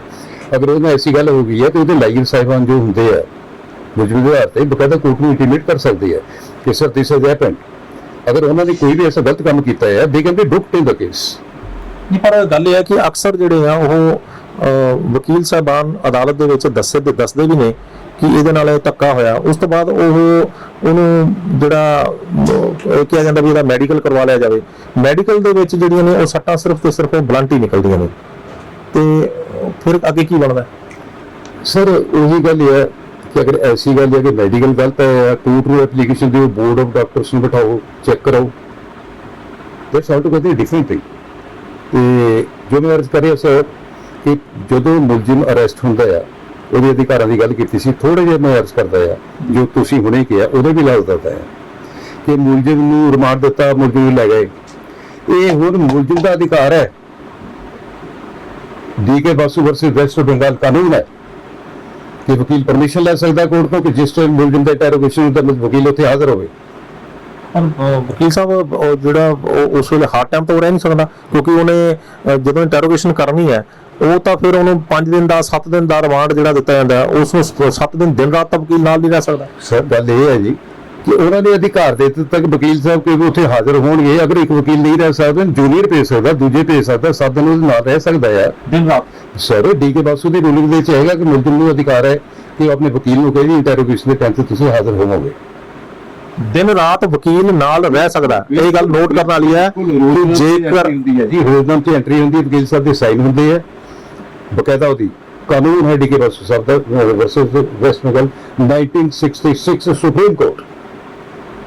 ਚਲੋ ਇਹ ਮਤਲਬ ਇਸ ਪੁਲਿਸ ਦੀ ਜਿਹੜੀ ਆ ਉਹ ਧੱਕੇ ਨਾਲ ਮਾਰਕੁੱਟ ਕੀਤੇ ਜਾਣ ਤੋਂ ਜਿਹੜਾ ਇਸ ਤਰੀਕੇ ਨਾਲ ਉਹ ਅਗਰ ਬਚ ਸਕਦੇ ਨੇ, ਉਹ ਇਹ ਆਪਾਂ ਕਹਿ ਸਕਦੇ ਹਾਂ। ਯੈਸ ਡੈਫੀਨਿਟਲੀ ਕਾਨੂੰਨ ਦਾ ਤੁਸੀਂ ਸ਼ੈਲਟਰ ਲਿਆ ਹੈ ਤੇ ਕਾਨੂੰਨ ਤੁਹਾਡੀ ਹੈਲਪ ਕਰੇਗਾ। ਅੱਛਾ, ਉਸ ਤੋਂ ਪਹਿਲਾਂ ਅਗਰ ਇੱਕ ਚੀਜ਼ ਆਪਾਂ ਦੇਖੀ ਜਾਵੇ ਕਿ ਮੁਲਜ਼ਮ ਇੱਕ ਬੰਦੇ ਨੂੰ ਕ੍ਰਾਈਮ ਦੇ ਸਿਲਸਿਲੇ ਵਿੱਚ ਉਸ ਨੂੰ ਫੜ ਲਿਆ ਜਾਂਦਾ, ਫੜ ਕੇ ਉਹਨੂੰ ਥਾਣੇ ਲੈ ਜਾਂਦੇ ਨੇ, ਪਰਿਵਾਰ ਉਹਨੂੰ ਲੱਭਦਾ ਰਹਿ ਜਾਂਦਾ ਵੀ ਕਿੱਥੇ ਗਿਆ, ਇੱਕ ਥਾਣੇ ਤੋਂ ਦੂਜੇ ਥਾਣੇ, ਦੂਜੇ ਤੋਂ ਤੀਜੇ, ਸਾਰਾ ਸ਼ਹਿਰ ਘੁੰਮ ਲਿੱਤਾ ਜਾਂਦਾ, ਅਫਸਰਾਂ ਕੋਲ ਜਾ ਜਾਂਦੇ ਨੇ, ਪਤਾ ਹੁੰਦਾ ਕਿ ਫਲਾਣੇ ਥਾਣੇ ਦੇ ਅੰਦਰ ਆ, ਨਾ ਤਾਂ ਉਹ ਥਾਣੇ ਵਾਲੇ ਕਹਿੰਦੇ ਨੇ ਵੀ ਸਾਡੇ ਕੋਲ ਹੈਗਾ, ਨਾ ਕੋਈ ਅਧਿਕਾਰੀ ਕਹਿੰਦਾ ਤੇ ਨਾ ਦੂਜੇ ਥਾਣੇ ਵਾਲੇ ਕਹਿੰਦੇ ਨੇ, ਜਾਂ ਕਹਿ ਵੀ ਦਿੱਤੇ ਜਾਂਦੇ ਤੇ ਫਲਾਣੇ ਥਾਣੇ 'ਚ ਹੋਏਗਾ ਜੀ, ਉੱਥੇ ਗੇੜੇ ਕਟਾਈ ਜਾਂਦੇ ਨੇ। ਪਤਾ ਹੁੰਦਾ ਪਰਿਵਾਰ ਨੂੰ ਵੀ ਇਸ ਥਾਣੇ ਦੇ ਵਿੱਚ ਰੱਖਿਆ ਹੋਇਆ, ਅੰਦਰ ਉਹਦੇ ਨਾਲ ਜ਼ੁਲਮ ਹੋ ਰਿਹਾ। ਅਜੇ ਹਾਲਾਤਾਂ ਦੇ ਵਿੱਚ ਪਰਿਵਾਰ ਦੇ ਕੋਲ ਜਿਹੜਾ ਉਹ ਕੀ ਜਿਹੜਾ ਉਹ ਅਧਿਕਾਰ ਨੇ ਉਹਦੇ। ਇਹਦੇ ਉੱਤੇ ਸਰ ਆਰਟੀਕਲ 226 227 ਕਨਸਟੀਟਿਊਸ਼ਨ ਇੰਡੀਆ ਬਣਿਆ ਹੋਇਆ ਹੈ ਕਿ ਉਹਨਾਂ ਦੇ ਘਰ ਵਾਲਿਆਂ ਨੂੰ ਇਹ ਕਾਨੂੰਨ ਰਾਈਟ ਹੈ ਕਿ ਉਹ ਹਾਈ ਕੋਰਟ ਜਾਣ, ਹੈਬੀਅਸ ਕਾਰਪਸ ਦੀ ਰਿਟ ਲੈਣ ਤੇ ਰਿਟ ਲੈਂਦੇ ਵਕਤ ਆਪਣੇ ਆਨਰੇਬਲ ਹਾਈ ਕੋਰਟ ਨੂੰ ਰਿਕੁਐਸਟ ਕਰਨ। ਵਾਰੰਟ ਆਫੀਸਰ ਡਿਪਿਊਟ ਹੁੰਦੇ ਆ, ਇੱਕ ਪਰਟੀਕੂਲਰ ਪੁਲਿਸ ਦੱਸਦੀ ਹੈ ਕਿ ਜੋ ਉੱਥੇ ਬੰਦ ਹੈ ਉਹ ਰੋਵਿੰਗ ਵਾਰੰਟ ਲੈਣ। ਕੀ ਹੁੰਦਾ ਰੋਵਿੰਗ ਵਾਰੰਟ ਹੁੰਦਾ ਹੈ ਸਰ ਕਿ ਉਹ ਜਗ੍ਹਾ ਤੇ ਅਸੀਂ ਤੁਹਾਨੂੰ ਦੱਸ ਰਹੇ ਹਾਂ ਤੇ ਇਹਦੇ ਇਲਾਵਾ ਉਹ ਜਿੱਥੇ ਵੀ ਉੱਥੇ ਜਾਓ ਤੇ ਉੱਥੇ ਛਾਪਾ ਮਾਰ ਕੇ ਉਸ ਬੰਦੇ ਨੂੰ ਰਿਲੀਜ਼, ਉਸ ਬੰਦੇ ਨੂੰ ਪੇਸ਼ ਕਰੋ, ਉਸ ਬੰਦੇ ਨੂੰ ਡਿਟੇਨੂ ਨੂੰ ਕੋਰਟ ਦੇ ਅੰਦਰ ਪੇਸ਼ ਕੀਤਾ ਜਾਂਦਾ ਹੈ। ਰੋਵਿੰਗ ਵਾਰੰਟ ਲਿਆ ਜਾਵੇ, ਉਹਦੇ ਜੋ ਹੈਡ ਹੁੰਦਾ ਪੁਲਿਸ ਦੇ, ਜਿਸ ਤਰ੍ਹਾਂ ਐਸਐਸਪੀ ਤੁਸੀਂ ਪਾਰਟੀ ਰੱਖ ਲਿਆ, ਹੁਣ ਵਾਰੰਟ ਦੇ ਆਫੀਸਰ ਸਾਹਿਬ ਸਾਡੀ ਕਈ ਜਗ੍ਹਾ ਤੇ ਗਏ ਨਹੀਂ ਮਿਲਿਆ, ਹੁਣ ਪੁਲਿਸ ਦੇ ਨੋਟਿਸ ਦੇ ਅੰਦਰ ਗੱਲ ਆ ਚੁੱਕੀ ਹੈ ਕਿਉਂਕਿ ਵਾਰੰਟ ਆਫੀਸਰ ਨੇ ਐਸਐਸਪੀ ਨੂੰ ਆਰਡਰ ਜਿਹੜਾ ਰਿਸੀਵ ਕਰਵਾ ਦਿੱਤਾ ਹੈ ਕਿ ਆਰਡਰ ਕਰ ਚੁੱਕੇ ਹੈ। ਹੁਣ ਸਰਕਾਰ ਜੀ ਕਿੱਥੇ ਜਾਊਗੀ ਪੁਲਿਸ, ਤੇ ਕਿਹੜਾ ਕੇਸ ਪਾਉਣਾ, ਕਿਹੜੇ ਇਲਾਕੇ ਦਾ ਕੇਸ ਪਾਉਣਾ, ਉਸ ਤੋਂ ਪਹਿਲੇ ਹਾਈ ਕੋਰਟ ਨੇ ਦੱਸ ਚੁੱਕੇ ਹੈ। ਉਹਦੇ ਫਿਰ ਪੁਲਿਸ ਨੂੰ ਹਥਿਆਰ ਸੁੱਟਣੇ ਪੈਂਦੇ ਆ। ਅਗਰ ਫਿਰ ਵੀ ਪੁਲਿਸ ਅਗਰ ਕੇਸ ਪਾ ਦਿੰਦੀ ਹੈ ਤਾਂ ਉਹ ਬੰਦੇ ਦਾ ਇਹ ਰਾਈਟ ਬਣਦਾ ਹੈ ਕਿ ਆਪਣੇ ਕੇਸ 'ਚ ਜੇ ਰਿਟ ਦਾ ਰੈਫਰੈਂਸ ਦੇਵੇ ਕਿ ਮੈਨੂੰ ਇਲੀਗਲ ਡਿਟੈਂਸ਼ਨ ਕੀਤੀ ਸੀ, ਇਹਨਾਂ ਨੇ ਇੰਨਾ ਚਿਰ ਤੇ ਮੈਨੂੰ ਬੰਦ ਰੱਖਿਆ, 10ਵੇਂ ਦਿਨ ਜਾ ਕੇ ਕੇਸ ਪਾਤਾ, ਉਹ 345 ਦਾ ਕੇਸ ਕਰੋ ਆਈਪੀਸੀ ਦਾ। ਉਹ 300 ਵਾਲੀ ਰੌਂਗਫੁਲ ਕਨਫਾਈਨਮੈਂਟ ਹੁੰਦੀ ਹੈ, ਉਹਦੇ ਤੇ ਬੰਦਾ ਬਰੀ ਵੀ ਹੋ ਜਾਂਦਾ ਹੈ, ਕੁਛ ਵੀ ਹੋ ਜਾਂਦਾ। 345 ਦਾ ਬਚਣ ਦਾ ਕੋਈ ਰਸਤਾ ਹੈ ਹੀ ਨਹੀਂ ਕਿਉਂਕਿ ਰਿਟ ਦੇ ਇੰਜਾਮ ਦੇ ਅੰਦਰ ਛਾਪਾ ਮਾਰੇ ਤੇ ਬੰਦਾ ਬਰਾਮਦ ਹੋ ਰਿਹਾ। ਜੇ ਨਹੀਂ ਹੋਇਆ ਉਹ ਬੰਦਾ ਖੁਦ ਆ ਕੇ ਕੋਰਟ ਨੂੰ ਕਹਿੰਦਾ ਕਿ ਸਰ ਨੂੰ ਬੰਦ ਕੀਤਾ ਗਿਆ ਸੀ। ਸਰ ਇਹ ਤਾਂ ਲਾਇਰ ਤੇ ਡਿਪੈਂਡ ਕਰਦਾ ਹੈ ਨਾ।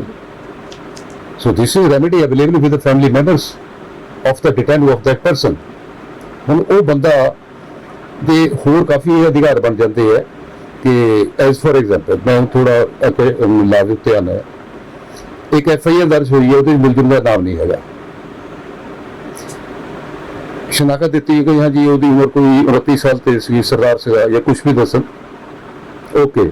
ਉਸ ਬਲਾਈਂਡ ਕੇਸ ਦੇ ਵਿੱਚ ਇਸੇ ਕਿਸਮ ਦੇ ਨਾਲ ਪੁਲਿਸ ਨੇ ਆਪਣਾ ਕੋਈ ਜਲਵਾ ਦਿਖਾਇਆ, ਇੱਕ ਕਿਸਮ ਬੰਦਾ ਚੁੱਕ ਲਿਆ ਕਿ ਚੁੱਕ ਕੇ ਜੀ ਇਹਨੂੰ ਕਰੋ ਬੰਦ ਦਿੱਤਾ, ਪਤਾ ਉਹਦੇ ਸਰ ਮੁਲਜ਼ਮ ਨੂੰ ਸੈਕਸ਼ਨ 9 ਐਵੀਡੈਂਸ ਐਕਟ ਵਿੱਚ ਅਧਿਕਾਰ ਹੈ ਕਿ ਕਸਟਡੀ ਦੇ ਦਰਮਿਆਨ ਉਹ ਆਪਣੀ ਆਈਡੈਂਟੀਫਿਕੇਸ਼ਨ ਜਿਹੜੀ ਪੈਰੇਡ ਜਿਹੜੀ ਉਸ ਨੂੰ ਕਲੇਮ ਕਰੇ। ਕਿਸ ਤਰ੍ਹਾਂ ਸਰ ਆਈਡੈਂਟੀਫਿਕੇਸ਼ਨ ਪੈਰੇਡ ਸਰ ਕਰਨੇ ਵਾਸਤੇ ਮੈਜਿਸਟਰੇਟ ਨੂੰ ਐਪਲੀਕੇਸ਼ਨ ਦੇਣੀ ਪੈਂਦੀ ਹੈ। ਕੌਣ ਦੇਗਾ? ਉਹ ਤਾਂ ਪੁਲਿਸ ਕਸਟਡੀ ਹੈ, ਮੁਲਜ਼ਮ ਖੁਦ ਦੇ ਸਕਦਾ ਹੈ, ਉਹ ਪੁਲਿਸ ਕਸਟਡੀ ਹੈ ਸਰ। ਡੈਫੀਨਿਟਲੀ ਉਹਦਾ ਲਾਇਰ ਹੈਗਾ ਆ, ਉਹਦਾ ਲਾਇਰ ਐਪਲੀਕੇਸ਼ਨ ਦਿੰਦਾ ਹੁੰਦਾ ਹੈ ਮੈਜਿਸਟਰੇਟ ਸਾਹਿਬ ਨੂੰ ਕਿ ਸਰ ਮੈਂ ਆਪਣੀ ਆਈਡੈਂਟੀਫਿਕੇਸ਼ਨ ਜਿਹੜੀ ਪੈਰੇਡ ਕਰਵਾਉਣੀ ਚਾਹੁੰਦਾ ਆ, ਮੇਰਾ ਰਾਈਟ ਹੈ। ਉਹਦੇ ਸਰ ਜਦੋਂ ਆਈਡੈਂਟੀਫਿਕੇਸ਼ਨ ਪੈਰੇਡ ਹੋਣ ਦਾ ਆਰਡਰ ਹੁੰਦਾ ਆ ਤੇ ਉਸ ਵਕਤ ਉਹ ਬੰਦਾ ਜੁਡੀਸ਼ੀਅਲ ਕਸਟਡੀ 'ਚ ਹੈ, ਰਾਈਟ ਸਰ। ਜੁਡੀਸ਼ੀਅਲ ਕਸਟਡੀ ਦੇ ਅੰਦਰ ਜਿਸ ਵਕਤ ਆਈਡੈਂਟੀਫਿਕੇਸ਼ਨ ਪੈਰੇਡ ਹੁੰਦੀ ਹੈ ਉਸ ਵਕਤ ਮੌਕੇ ਤੇ ਇੱਕ ਐਗਜ਼ੀਕਿਊਟਿਵ ਮੈਜਿਸਟਰੇਟ ਹੁੰਦਾ ਹੈ, ਇੱਕ ਜੇਲ੍ਹ ਸੁਪਰਿੰਟੈਂਡੈਂਟ ਹੁੰਦਾ ਆ, ਇੱਕ ਡਿਫੈਂਸ ਲਾਇਰ ਹੁੰਦਾ ਹੈ ਜਾਂ ਕੋਈ ਸਟਾਫ ਦਾ ਮੈਂਬਰ ਹੋਵੇ, ਤੇ ਉਹ ਮੁਲਜ਼ਮ ਜਿਹਨੇ ਕਿ ਆਈਡੈਂਟੀਫਿਕੇਸ਼ਨ ਪੈਰੇਡ ਕਲੇਮ ਕੀਤੀ ਆ ਉਹਦੇ ਨਾਲ 9 ਬੰਦੇ ਹੋਰ ਹਮ ਸ਼ਕਲ ਜਿਹੇ ਸ਼ਕਲਾਂ ਮਿਲਦੀਆਂ ਜੁਲਦੀਆਂ ਜੀ ਇਹਦੇ, ਯਾਨੀ ਕਿ ਜੇ ਕਿਸੇ ਦੇ ਇੱਥੇ ਸੱਟ ਲੱਗੀ ਹੋਈ ਤੇ ਇੱਥੇ ਚੇਪੀ ਲਗਾ ਦਿਓ ਤੇ ਸਾਰੇ ਦੇ ਉੱਥੇ ਚੇਪੀ ਲਗਾ ਦਿਓ, ਜਾਂ ਕੋਈ ਬੰਦਾ ਇੱਕ ਅੱਖ ਤੋਂ ਕਾਣਾ ਹੈ ਉਹਦੀ ਅੱਖ ਨੂੰ ਢੱਕ ਦਿਓ ਜੀ, ਸਾਰੇ ਢੱਕ ਦਿਓ, ਇਸ ਤਰ੍ਹਾਂ ਕੁਛ ਉਹਦੇ ਰੂਲਸ ਹੈ। ਤੇ ਉਹਨਾਂ ਦੇ ਕਰਕੇ ਉਹਦੇ ਬਾਅਦ ਉਹ ਬੰਦਾ ਜਿਹਨੇ ਕਿ ਉਹਦੀ ਸ਼ਨਾਖਤ ਕਰਨੀ ਹੈ ਉਹ ਜੇਲ੍ਹ ਦੇ ਅੰਦਰ ਜਾਂਦਾ ਹੈ। ਇਹ ਸਾਰੇ ਬੰਦੇ ਜਿਹੜੇ ਲਾਈਨ 'ਚ ਖੜੇ ਹੁੰਦੇ ਆ, ਇਹਨੂੰ ਸਿਰਫ 3 ਰਾਊਂਡ ਮਿਲਦੇ ਆ ਲੈਫਟ ਤੋਂ, ਤੇ ਇਸ ਤਰ੍ਹਾਂ ਇੱਕ ਵਾਰੀ ਜਾਏਗਾ, 2 ਵਾਰੀ, 3 ਵਾਰੀ। ਇਸ 3 ਰਾਊਂਡ ਵਿੱਚ ਇਸਨੇ ਉਸ ਬੰਦੇ ਦੀ ਸ਼ਨਾਖਤ ਕਰਨੀ ਹੈ ਤੇ ਇਹਦੇ ਉੱਤੇ ਲਾ ਆ ਉਹਦੇ ਵਿੱਚ ਸੁਪਰੀਮ ਕੋਰਟ ਦਾ ਕਿ ਦੂਰੋਂ ਇਸ਼ਾਰਾ ਨਹੀਂ, ਉਹਦੀ ਬਾਡੀ ਨੂੰ ਟੱਚ ਕਰੇਗਾ। ਹੁਣ ਸਰ ਇਹਦੇ ਤੇ ਜਿਸ ਤਰ੍ਹਾਂ ਗਵਾਹ ਜਾਂਦੇ ਆ, ਅਗਰ 70% ਤੱਕ ਵੀ ਆਈਡੈਂਟੀਫਿਕੇਸ਼ਨ ਹੋਈ ਹੈ, ਨਾਟ ਐਡਮਿਸਿਬਲ। 70 ਤੋਂ ਉੱਪਰ ਦੀ ਗੱਲ ਕਰੋ। ਅੱਛਾ, ਯਾਨੀ ਕਿ ਉਸ ਨੂੰ ਨਾਲ ਜਾ ਕੇ ਉਂਗਲੀ ਲਗਾ ਕੇ ਦੱਸਣਾ ਪਏਗਾ ਕਿ ਇਹ ਬੰਦਾ ਹੈ ਦਿਸ, ਉਹਦੀ ਬੀਮਾਬੰਦੀ ਵਗੈਰਾ। ਇਹ ਤਾਂ ਸਰ ਮੁਲਜ਼ਮ ਦਾ ਇੱਕ ਪਹਿਲਾ ਪੁਆਇੰਟ ਆ ਗਿਆ ਜੀ, ਆਈਡੈਂਟੀਫਿਕੇਸ਼ਨ ਪੀਰੀਅਡ ਦੇ ਬਾਰੇ ਕੀ ਹੋਣਾ ਚਾਹੀਦਾ ਹੈ। ਤੇ ਆਈਡੈਂਟੀਫਿਕੇਸ਼ਨ ਪੀਰੀਅਡ ਦੇ ਉੱਤੇ ਆਨਰੇਬਲ ਇਲਾਹਾਬਾਦ ਨੇ ਬਹੁਤ ਹੀ ਬਿਊਟੀਫੁਲ ਰੂਲਿੰਗ, ਯਾਨੀ ਕਿ ਮੈਂ ਕਹੂੰਗਾ ਕਿ ਮੇਰੇ ਕੈਰੀਅਰ ਦੇ ਵਿੱਚ ਅਗਰ ਮੈਂ ਕਹਾਂ ਕਿ ਮੈਂ ਆਈਡੈਂਟੀਫਿਕੇਸ਼ਨ ਪੀਰੀਅਡ ਦੇ ਉੱਤੇ ਜੋ ਲਾ ਪੜਿਆ, ਮੈਂ ਕਿਤਾਬ ਲਿਖਾਂ, ਤੇ ਸਰ ਦੈਟ ਇਜ਼ ਰੂਲਿੰਗ। ਤੇ ਉਹਦਾ ਨਾਮ ਸੀਗਾ sir, it was in 1953 state versus Rai Musa. ਉਹਦੇ ਵਿੱਚ ਇਹ ਸਾਰੀਆਂ ਗੱਲਾਂ ਜਿਹੜੀਆਂ ਮੈਂ ਅਰਜ਼ ਕੀਤੀਆਂ ਹੈ ਉਹਦੇ 'ਚ ਹੈਗੀਆਂ। ਇਹਦੇ ਇਲਾਵਾ ਹੋਰ ਬਹੁਤ ਕੁਛ ਹੈ ਉਹਦੇ 'ਚ। ਇਹ ਤਾਂ ਸਰ ਆਈਡੈਂਟੀਫਿਕੇਸ਼ਨ ਦੇ ਬਾਰੇ ਹੈ। ਹੁਣ ਮੁਲਜ਼ਮ ਦੇ ਬਾਰੇ ਮੈਂ ਤੁਹਾਨੂੰ ਜੋ ਅਰਜ਼ ਕਰਨਾ ਚਾਹੁੰਦਾ ਹੈ ਕਿ ਉਹ ਸੈਕਸ਼ਨ 54 ਦੇ ਵਿੱਚ ਆਪਣਾ ਮੈਡੀਕਲ ਕਰਵਾ ਸਕਦਾ ਹੈ। ਜਿਸ ਵਕਤ ਉਹਨੂੰ ਟੌਰਚਰ ਕੀਤਾ ਹੈ, ਕੋਰਟ ਨੂੰ ਦੱਸਿਆ ਗਿਆ ਕਿ 3rd ਡਿਗਰੀ ਮੈਥਡ ਨੂੰ ਯੂਜ਼ ਕੀਤਾ ਗਿਆ ਹੈ, ਜਾਂ ਜਿਹੜਾ ਰਿਮਾਂਡ ਪੁਲਿਸ ਦਾ ਲਿਆ ਸੀ ਰਿਵੀਜ਼ਨ ਦੇ ਤੋਂ ਮਨਜ਼ੂਰ ਹੋ ਗਿਆ, ਰੱਦ ਹੋ ਗਿਆ। ਇਸ ਕਿਸਮ ਦੇ ਕਾਫੀ ਮਤਲਬ ਹੋਰ ਕਈ ਸਟੈਪਸ ਹੁੰਦੇ ਆ ਜਿਹੜੇ ਕਿ ਡਿਫੈਂਸ ਲਈ ਲੈ ਸਕਦਾ ਹੈ। ਤੇ ਇਹ ਸਾਰੇ ਦੇ ਸਾਰੇ ਕੇਸਿਸ ਅੱਗੇ ਅੱਗੇ ਕੰਮ ਹੋ ਰਹੇ ਆ। ਵਕੀਲ ਸਾਹਿਬ, ਇੱਕ ਇਹ ਚੀਜ਼ ਦੱਸੋ ਕਿ ਜਿਹੜਾ ਪੈਸੇ ਵਾਲਾ ਬੰਦਾ, ਪਹੁੰਚ ਵਾਲਾ ਬੰਦਾ, ਉਹ ਆਪਣੇ ਵਕੀਲ ਵੀ ਕਰ ਲੈਂਦਾ, ਆਪਣੇ ਜ਼ਮਾਨਤ ਵੀ ਉਹਦੇ ਵੀ ਕਰ ਲੈਂਦਾ, ਹਿੱਲਾ ਵੀ ਕਰ ਲੈਂਦਾ, ਪੈਸਾ ਵੀ ਲਾ ਲੈਂਦਾ ਜਿਹੜਾ ਚਾਰੇ ਪਾਸੋਂ। ਪਰ ਜਿਹੜਾ ਇੱਕ ਗਰੀਬ ਬੰਦਾ ਜਿਹਦੇ ਕੋਲ ਪੈਸਾ ਵੀ ਨਹੀਂ ਹੈਗਾ, ਉਹਦੇ ਕੋਲ ਵਕੀਲ ਵੀ ਨਹੀਂ ਹੈਗਾ, ਅਜਿਹੇ ਹਾਲਾਤਾਂ ਦੇ ਵਿੱਚ ਵੀ ਉਹਦੇ ਕੋਈ ਅਧਿਕਾਰ ਹੈਗੇ ਨੇ ਸਰਕਾਰ ਵੱਲੋਂ ਕਿ ਉਹਨੂੰ ਸਾਰੀ ਉਮਰ ਜੇਲ੍ਹ 'ਚ ਜੇਲ੍ਹ ਹੀ ਕੱਟਣੀ ਪਏਗੀ? ਸਰ ਇਹਦੇ 'ਚ ਇਸ ਤਰ੍ਹਾਂ ਆ ਕਿ ਜੋ ਤੁਸੀਂ ਕਿਹਾ ਹੈ ਬਿਲਕੁਲ ਠੀਕ ਕਿਹਾ ਹੈ ਕਿ ਹਰ ਬੰਦਾ ਜਿਹੜਾ ਬਹੁਤ ਸੀਨੀਅਰ ਲਾਇਰ ਨਹੀਂ ਕਰ ਸਕਦਾ, ਉਹਦੇ ਕੋਈ ਫਾਈਨੈਂਸ਼ੀਅਲ ਰੀਜ਼ਨ ਹੁੰਦੇ ਆ। ਡੈਫੀਨਿਟਲੀ ਲਾਇਰ ਦੀ ਇੱਕ ਬਹੁਤ ਬੜੀ ਮਜਬੂਰੀ ਹੁੰਦੀ ਹੈ, ਕਿਉਂਕਿ ਲਾਇਰ ਦੀ ਆਪਣੀ ਜੋ ਲਾਇਬਿਲਿਟੀ ਹੈ ਇਤਨੀ ਜ਼ਬਰਦਸਤ ਹੈ ਕਿ ਸਾਰੇ ਸਟਾਫ ਦੇ ਐਕਸਪੈਂਸਿਸ ਚੁੱਕਣੇ, ਮੈਨੇਜਮੈਂਟ ਤੇ ਇਹ ਬਹੁਤ ਜ਼ਿਆਦਾ ਹੁੰਦੀ ਹੈ। ਤੇ ਅਗਰ ਕੋਈ ਐਸੀ ਗੱਲ ਹੈਗੀ ਆ, ਹੁਣ ਮੁਲਜ਼ਮ ਆ ਕਿ ਉਹ ਕੀ ਕਰੇ, ਤੇ ਮੁਲਜ਼ਮ ਫ੍ਰੀ ਲੀਗਲ ਤੋਂ ਹੈਲਪ ਲੈ ਸਕਦਾ ਹੈ। ਹੁਣ ਸਰ ਉਹਦੇ ਬਾਰੇ ਮੈਂ ਅਰਜ਼ ਕਰਨਾ ਚਾਹੁੰਦਾ ਕਿ ਸਿਰਫ ਇੱਕ ਰੂਲਿੰਗ ਆਈ ਹੈ, ਉਹ ਵੀ ਇਲਾਹਾਬਾਦ ਹਾਈ ਕੋਰਟ ਦੀ ਹੈ, ਕਿ ਜੋ ਕੰਸਟੀਟਿਊਸ਼ਨਲ ਅਧਿਕਾਰ ਆ ਮੁਲਜ਼ਮ ਦਾ ਕਿ ਆਪਣੀ ਚੋਇਸ ਦਾ ਵਕੀਲ ਕਰੇ। ਹਾਂਜੀ, ਉਹਦੇ ਲਿਖ ਕੇ ਦੇਵੇ ਮੇਰੇ ਚੋਇਸ ਦਾ ਫਲਾਣਾ ਵਕੀਲ ਹੈ, ਉਸਨੂੰ ਮੈਂ ਕਰਦਾ, ਉਹਨੂੰ ਕਰਨਾ ਪਏਗਾ। ਯਾਨੀ ਕਿ ਸਰ ਮੈਂ ਥੋੜੀ ਜਿਹੀ ਗੱਲ ਹਾਂ ਬੋਲੀ, ਮੈਂ ਕਹਿੰਦਾ ਕਮਾਲ ਹੈ ਕਿ ਬੰਦਾ ਜਾਂਦਾ ਗਰੀਬ ਨੂੰ ਤਾਂ ਕੁਝ ਵੀ ਨਹੀਂ ਪਤਾ, ਵਿਚਾਰਾ ਅਨਪੜ੍ਹ ਹੈ, ਕੁਝ ਵੀ ਹੈ, ਉਹਨੂੰ ਫ੍ਰੀ ਲੀਗਲ ਏਡ ਦੇ ਮਿਲ ਜਾਂਦੇ ਆ। ਫਿਰ ਸਾਡੇ ਦੋਸਤ ਸਾਰੇ ਬਹੁਤ ਰਿਸਪੈਕਟਡ ਤੇ ਵੈਰੀ ਇੰਟੈਲੀਜੈਂਟ ਹੈ, ਮੈਂ ਕੁਝ ਨਹੀਂ ਕਹੂੰਗਾ, ਲੇਕਿਨ ਜ਼ਿੰਦਗੀ ਦਾ ਐਕਸਪੀਰੀਅੰਸ ਵੀ ਸਰ को थोड़े मैंने रखता है ना, as I passed by most of the life बुढ़ापे आ गया in this profession ਤੇ ਲੀਗਲ ਏਡ ਵਿੱਚ ਜੋ ਦੋਸਤ ਮਿਲਦੇ ਆ ਉਹ ਵਿਚਾਰੇ I don't use this word, I'm sorry, ਸ਼ਾਇਦ ਮਤਲਬ ਕੋਈ ਐਕਸਪੀਰੀਅੰਸ ਦੀ ਕਮੀ ਦੀ ਵਜ੍ਹਾ ਨਾਲ ਜੋ ਕਿ ਐਕਚੁਅਲੀ ਮੁਲਜ਼ਮ ਨੂੰ ਚਾਹੀਦਾ, ਡਿਜ਼ਰਵ ਕਰਦਾ ਹੈ, ਉਹ ਪ੍ਰੋਵਾਈਡ ਨਹੀਂ ਹੁੰਦਾ। ਤੇ ਉੱਥੇ ਮੁਲਜ਼ਮ ਇਸ ਨੂੰ ਆਪਣੇ ਅਧਿਕਾਰ ਨੂੰ ਯੂਜ਼ ਕਰ ਸਕਦਾ ਹੈ ਕਿ ਮੈਂ ਫਲਾ ਲਾਇਰ ਕੋਲ ਲੈਣਾ। ਉਹ ਲਾਇਰ ਦਾ ਲਾ ਆ ਜਾਂ ਕਿਸੇ ਵੀ ਲਾਇਰ ਦਾ, ਕਿ ਲਾਇਰ ਜਿੰਨੀ ਮਰਜ਼ੀ ਫੀਸ ਲਏ, ਉਹਦੀ ਕੋਈ ਲਿਮਿਟ ਨਹੀਂ ਹੈਗੀ, ਕੋਈ ਕਾਨੂੰਨ ਨਹੀਂ ਹੈ। ਜੀ ਕਰਦਾ ਕਰੋ, ਨਹੀਂ ਕਰਦਾ ਨਾ ਕਰੋ, ਇਹ ਕਾਨੂੰਨ ਹੈ। ਅਗਰ ਉਹ ਲਾਇਰ ਕਹਿੰਦੇ ਜੀ ਮੈਨੂੰ ਇਹ ਤੁਸੀਂ ਮੁਲਜ਼ਮ ਦਿੱਤਾ ਲੜਨੇ ਵਾਸਤੇ, ਦਿਸ ਇਜ਼ ਮਾਈ ਫੀਸ, ਤੇ ਸਟੇਟ ਨੂੰ ਦੇਣੀ ਪੈਂਦੀ ਹੈ। ਇਹ ਗਰੀਬ ਦੇ ਅਧਿਕਾਰ ਹੈ, ਲੇਕਿਨ ਕਿਉਂਕਿ ਉਸਨੂੰ ਪਤਾ ਨਹੀਂ ਹੈ ਵਿਚਾਰੇ ਨੂੰ, ਇਸ ਵਾਸਤੇ ਲੋਕ ਇਸ ਨੂੰ ਯੂਜ਼ ਨਹੀਂ ਕਰਦੇ। ਯਾਨੀ ਹੁਣ ਮੈਂ ਤੁਹਾਡੇ ਸਵਾਲ ਨੂੰ ਕੱਟ ਰਿਹਾ ਤੇ ਜਨਤਾ ਨੂੰ ਸਮਝਾਉਣ ਲਈ ਉਹਨਾਂ ਕੋਲ ਦੇਖ ਕੇ ਇੱਕ ਗੱਲ ਸਾਫ਼ ਤੇ ਸਪਸ਼ਟ ਸ਼ਬਦਾਂ ਵਿੱਚ ਜੇ ਗੱਲ ਕਰੀਏ ਕਿ ਸਰਕਾਰ ਨੇ ਜੇਕਰ ਤੁਹਾਨੂੰ ਕੋਈ ਵਕੀਲ ਮੁਹੱਈਆ ਕਰਵਾਇਆ ਤੇ ਤੁਹਾਨੂੰ ਲੱਗਦਾ ਹੈ ਕਿ ਉਹ ਤੁਹਾਡਾ ਕੇਸ, ਵਕੀਲ ਸਾਹਿਬ ਜਿਹੜਾ ਤੁਹਾਡਾ ਕੇਸ ਉਹ ਸਹੀ ਢੰਗ ਨਾਲ ਨਹੀਂ ਲੜ ਪਾਏਗਾ ਜਾਂ ਤੁਹਾਨੂੰ ਇਨਸਾਫ ਇਹਦੇ ਥਰੂ ਨਹੀਂ ਮਿਲ ਪਾਏਗਾ, ਤੇ ਤੁਹਾਨੂੰ ਲੱਗਦਾ ਹੈ ਕਿ ਤੁਸੀਂ ਜਿਹੜੇ ਆ ਉਹ ਰਾਮ ਜੇਠ ਫਲਾਨੀ ਵਰਗੇ ਸੀਨੀਅਰ ਵਕੀਲ ਨੂੰ ਕਰਨਾ ਚਾਹੁੰਦੇ ਹੋ, ਤੇ ਤੁਸੀਂ ਅਦਾਲਤ ਨੂੰ ਜਿਹੜਾ ਜੇਕਰ ਐਪਲੀਕੇਸ਼ਨ ਦਿੰਦੇ ਹੋ ਵੀ ਮੈਂ ਤਾਂ ਫਲਾਣਾ ਵਕੀਲ ਕਰਨਾ, ਤਾਂ ਫਿਰ ਉਹ ਅਦਾਲਤ ਉਸ ਨੂੰ ਉਹ ਵਕੀਲ ਵੀ ਮੁਹੱਈਆ ਕਰਵਾਏ। ਕੀ ਬਿਲਕੁਲ ਠੀਕ ਹੈ ਮੈਂ? ਹਾਂ ਸਰ ਬਿਲਕੁਲ ਠੀਕ ਹੈ, ਬਿਲਕੁਲ ਠੀਕ ਹੈ। ਇਹ ਸਾਰਿਆਂ ਵਾਸਤੇ ਹੈ ਕਿ ਇੱਕ ਪਾਰਟਿਕੂਲਰ ਬੰਦੇ ਕਿ ਸਾਰੇ ਹਿੰਦੁਸਤਾਨ ਦੇ ਬਸ਼ਿੰਦਿਆਂ ਵਾਸਤੇ? ਸਰ ਐਸੀ ਕੋਈ ਗੱਲ ਨਹੀਂ ਹੈ ਕਿ ਮੈਨੂੰ 3-4 ਕਿਸੇ ਦੇ ਅੰਦਰ ਇਸ ਤਰ੍ਹਾਂ ਹੋਇਆ ਕਿ ਮੈਨੂੰ ਅੰਗੇਜ ਕੀਤਾ ਉਹਨੇ ਗਰੀਬ ਲੋਕਾਂ ਨੇ, ਮੈਂ ਕੰਟੈਸਟ ਕੀਤਾ, ਉਹਨਾਂ ਨੂੰ ਕਾਮਯਾਬ ਕਰਾਇਆ, ਮੈਂ ਕੀਤਾ ਹੈ but because they had requested to case me ਤਾਂ ਫਿਰ ਅਦਾਲਤ ਜਿਹੜੀ ਆ ਉਹਦੇ ਲਈ ਉਹ ਇੱਕ ਐਪਲੀਕੇਸ਼ਨ ਹੀ ਬਹੁਤ ਹੁੰਦੀ ਹੈ ਜਾਂ ਫਿਰ ਉਹਦੇ ਲਈ ਕੁਝ ਹੋਰ ਵੀ ਕਰਨਾ ਪੈਂਦਾ ਉਹਨੂੰ? ਨਹੀਂ ਸਰ, ਇੱਕ ਐਪਲੀਕੇਸ਼ਨ ਕਾਫੀ ਹੁੰਦੀ ਹੈ ਕਿਉਂਕਿ ਮੁਲਜ਼ਮ ਦਾ ਜੋ ਰਿਸ਼ਤਾ ਹੈ ਉਹ ਕੋਰਟ ਦੇ ਨਾਲ ਹੈ, ਕੋਰਟ ਦੀ ਕਸਟਡੀ 'ਚ ਹੈ, ਕੋਰਟ ਨੂੰ ਵੀ ਫਰਿਆਦ ਕਰੇ, ਕੋਰਟ ਹੀ ਗਾਰਡੀਅਨ ਹੈ ਉਹਦੀ, court is guardian of the person, he will make a prayer to the court to have a counsel of his choice.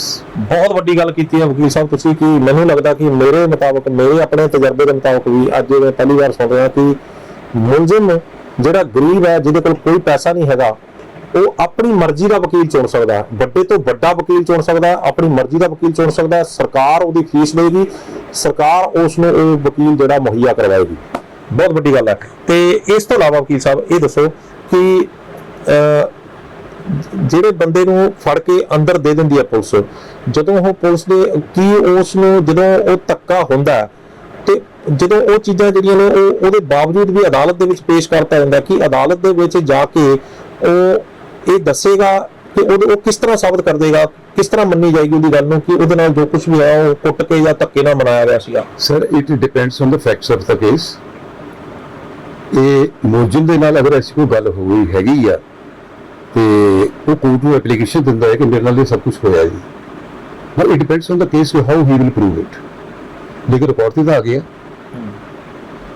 ਯਾਨੀ ਕਿ ਜੇਲ੍ਹ ਚੋਂ ਜਦੋਂ ਉਹਨੂੰ ਜੇਲ੍ਹ 'ਚ ਭੇਜਿਆ ਜਾਂਦਾ ਤਾਂ ਜੇਲ੍ਹ ਦੇ ਵਿੱਚੋਂ ਹੀ ਤੁਰੰਤ ਕਰਨਾ ਚਾਹੀਦਾ ਉਹਨੂੰ ਉਸ ਟਾਈਮ? ਜੀ ਨਹੀਂ, ਜਿਸ ਵਕਤ ਕੋਰਟ ਦੇ ਪੇਸ਼ ਕੀਤਾ ਜਾਂਦਾ ਹੈ, ਹਾਂ ਜਿਸ ਵਕਤ ਪੁਲਿਸ ਜਾਂ ਜੋ ਰਿਮਾਂਡ ਖਤਮ ਹੋਣ ਤੋਂ ਬਾਅਦ ਪੇਸ਼ ਹਾਂਜੀ ਪੇਸ਼ ਕੀਤਾ ਜਾਂਦਾ ਹੈ, ਉਹ ਸਾਰਾ ਕੁਝ ਦੱਸੇ ਕਿ sir this has happened with me, ਜਾਂ ਉਹ ਦੱਸੇ ਕਿ ਮੇਰਾ ਅਧਿਕਾਰ ਹੈ, ਮੇਰੇ ਲਾਇਰ ਨੂੰ ਮਿਲਣ ਨਹੀਂ ਦਿੱਤਾ। ਡੀਕੇ ਬਾਸੂ ਸਾਹਿਬ ਦੀ ਜਿਹੜੀ ਮੈਂ ਤੁਹਾਨੂੰ ਰੂਲਿੰਗ ਅਰਜ਼ ਕੀਤੀ ਹੈ ਤੇ ਉਹਦੇ ਆਪ ਦੇ ਅਧਿਕਾਰ ਹੈਗੇ ਕੌਂਸਲ ਨੂੰ, ਉਹਦੇ ਜੋ ਵੀ ਕੁਝ ਗਲਤ ਹੋਇਆ ਮੈਜਿਸਟਰੇਟ ਨੂੰ ਦੱਸੇ। ਪਰ ਇੱਕ ਅਕਸਰ ਇੱਕ ਚੀਜ਼ ਧਾਰਨਾ ਬਣੀ ਹੋਈ ਹੈ ਵਕੀਲ ਸਾਹਿਬ ਕਿ ਜਦੋਂ ਅਦਾਲਤ ਦੇ ਵਿੱਚ ਮੁਲਜ਼ਮ ਬੋਲਦਾ ਤਾਂ ਉਹਨੂੰ ਅਦਾਲਤ ਜਿਹੜੀ ਆ ਉਹ ਕਹਿੰਦੀ ਵੀ ਤੂੰ ਨਾ ਬੋਲ, ਤੂੰ ਚੁੱਪ ਰਹਿ, ਆਪਣਾ ਵਕੀਲ ਪੇਸ਼ ਕਰ। ਤੇ ਅਜਿਹਾ ਕੀ ਧਾਰਨਾ ਸਹੀ ਹੈ ਇਹ? ਨਹੀਂ ਸਰ, ਐਸੀ ਬਿਲਕੁਲ ਵੀ ਗੱਲ ਨਹੀਂ ਹੈਗੀ, ਬਿਲਕੁਲ ਵੀ। ਇੱਕ ਜੁਡੀਸ਼ੀਅਲ ਡਿਸਿਪਲਿਨ ਹੈ ਕਿ ਇੱਕ ਮੁਲਜ਼ਮ ਜਾਂ ਕੋਈ ਐਸਾ ਬੰਦਾ ਜਿਹਨੂੰ ਪੇਸ਼ ਕੀਤਾ ਜਾਂਦਾ ਹੈ ਉਹ ਮਤਲਬ ਉਹ ਲੈਂਗੁਏਜ ਦਾ ਯੂਜ਼ ਨਹੀਂ ਕਰ ਸਕਦਾ ਜਿਸ ਤਰ੍ਹਾਂ ਕਿ ਅਸੀਂ ਕੋਰਸਿਸ ਯੂਜ਼ ਕਰਦੇ ਹਾਂ। ਚਾਹੇ ਬੇਸ਼ੱਕ ਜਿੰਨਾ ਮਰਜ਼ੀ ਪੜ੍ਹਿਆ ਲਿਖਿਆ ਹੋਵੇ, ਬਹੁਤ ਅੱਛੀ ਗੱਲ ਹੈ। ਤੇ ਅਗਰ ਐਕਸਪਲੇਨ ਕਰੇ ਵੀ ਤੇ ਉਹਨੇ ਜਿਹੜੀ ਅਸੀਂ ਗੱਲ 2, 5, 10 ਮਿੰਟ ਕਰ ਸਕਦੇ ਹੋ ਸਕਦਾ 3 ਘੰਟੇ ਲਾ ਦੇਵੇ, ਉਹ ਪ੍ਰੈਕਟੀਕਲੀ ਡਿਫਿਕਲਟ ਹੋ ਜਾਂਦਾ ਹੈ।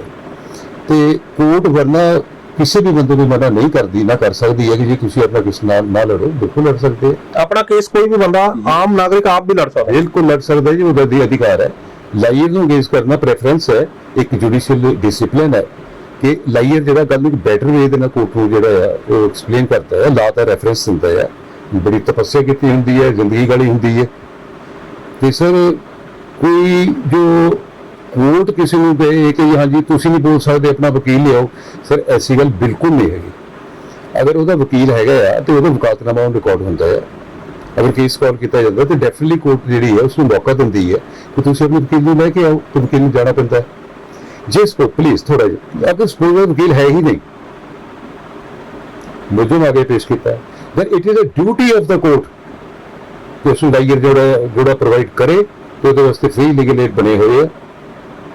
ਕੋਰਟ ਦੀ ਡਿਊਟੀ ਹੈ ਸਰ, ਯਾਨੀ ਕਿ ਇੱਕ ਕਲਾਇੰਟ ਦਾ ਇੰਟਰਸਟ ਨੂੰ ਵਾਚ ਕਰਨਾ, ਕੋਰਟ ਇੱਕ ਗਾਰਡੀਅਨ ਹੈ ਸਰ। ਪਰ ਇੱਕ ਅਕਸਰ ਚੀਜ਼ ਇੱਕ ਦੇਖਣ ਚ ਮਿਲਦੀ ਹੈ ਕਿ ਜਿਹੜੇ ਦੋਸ਼ ਲਾਉਂਦੇ ਨੇ ਮੁਲਜ਼ਮ ਪੱਖ, ਅਕਸਰ ਦੋਸ਼ ਲਾਉਂਦਾ ਕਿ ਸਾਡੇ ਵਕੀਲ ਨੂੰ ਆਉਣ ਦਾ ਸਮਾਂ ਨਹੀਂ ਦਿੱਤਾ, ਉਸ ਤੋਂ ਪਹਿਲਾਂ ਹੀ ਜਿਹੜੇ ਪੇਸ਼ ਕਰਕੇ ਉਹਦਾ ਰਿਮਾਂਡ ਲੈ ਗਏ। ਇਹ ਕਿੰਨੀ ਸੱਚਾਈ ਹੈ? ਸਰ ਅਗਰ ਜੇ ਕੋਈ ਇਸ ਕਿਸਮ ਦੀ ਗੱਲ ਕਹਿੰਦੀ ਹੈ ਤੇ ਮੇਰੇ ਖਿਆਲ ਬੇਸਲੈਸ ਹੈ, ਬਿਲਕੁਲ ਬੇਸਲੈਸ ਹੈ। ਅਗਰ ਐਸੀ ਗੱਲ ਹੋਈ ਹੋਵੇ ਕਿ ਸਾਡੇ ਵਕੀਲ ਨੂੰ ਪੇਸ਼ ਨਹੀਂ ਕੀਤਾ, ਜੇ ਪਹਿਲੇ ਰਿਮਾਂਡ ਲਿਖ ਕੇ ਦਿੱਤਾ, ਕੋਰਟ ਨੂੰ ਲਿਖ ਕੇ ਦਿਓ ਲਿਖ ਕੇ, ਕਮਾਲ ਹੈ ਸਰ। ਨਾਟ ਪੋਸੀਬਲ ਕਿ ਵਕੀਲ ਤੁਸੀਂ ਕੀਤਾ ਆ ਤੇ ਕੋਰਟ ਨੇ ਸੁਣਿਆ ਨਹੀਂ। ਸਰ ਇਹ ਤਾਂ ਕੋਰਟ ਦੇ ਉੱਤੇ ਇਦਾਂ ਦਾ ਸਰ, ਮੈਂ ਤਾਂ ਮਾਫੀ ਚਾਹੁੰਦਾ ਕਹਿਣ ਤੋਂ ਪਹਿਲੇ, ਐਕਸਪਰਸ਼ਨ ਇੱਕ ਵਰਡ ਹੈ ਜੀ ਕਿ ਕੋਰਟ ਦੇ ਉੱਤੇ ਇਲਜ਼ਾਮ ਲਾਉਣਾ, ਸੋ ਸਮਝ ਕੇ ਲਾਇਓ ਕਿ ਇਹ ਗੱਲ ਸਹੀ ਹੈ। ਅਗਰ ਸਹੀ ਹੈ ਤਾਂ it is very very serious.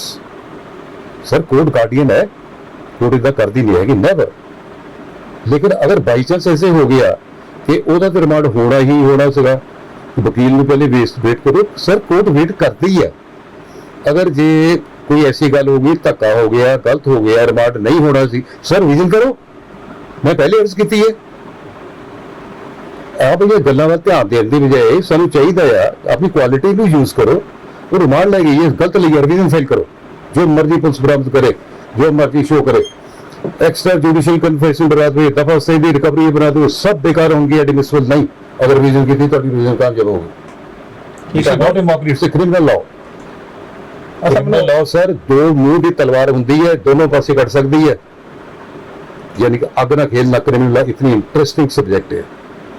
ਹੁਣ ਇਹ ਦੱਸੋ ਕਿ ਇਸ ਤੋਂ ਇਲਾਵਾ ਹੋਰ ਕਿਹੜੇ ਅਜਿਹੇ ਮੁਲਜ਼ਮ ਦੇ ਅਧਿਕਾਰ ਨੇ ਜਿਹੜੇ ਕਿ ਤੁਸੀਂ ਸਾਡੇ ਦਰਸ਼ਕਾਂ ਨਾਲ ਸਾਂਝੇ ਕਰਨਾ ਚਾਹੁੰਦੇ ਹੋ ਕਿ ਜਿਹੜੀ ਚੀਜ਼ ਜਿਹੜੀ ਹੈ ਦਰਸ਼ਕਾਂ ਨੂੰ ਪਤਾ ਹੋਣੀ ਚਾਹੀਦੀ ਹੈ ਜਦੋਂ ਉਹ ਪੁਲਿਸ ਦੀ ਕਸਟਡੀ 'ਚ ਹੋਵੇ ਜਾਂ ਉਹਦੇ ਖਿਲਾਫ ਕੋਈ ਜਿਹੜਾ ਉਹ ਧੱਕਾ ਹੋ ਜਾਵੇ ਪੁਲਿਸ ਦਾ?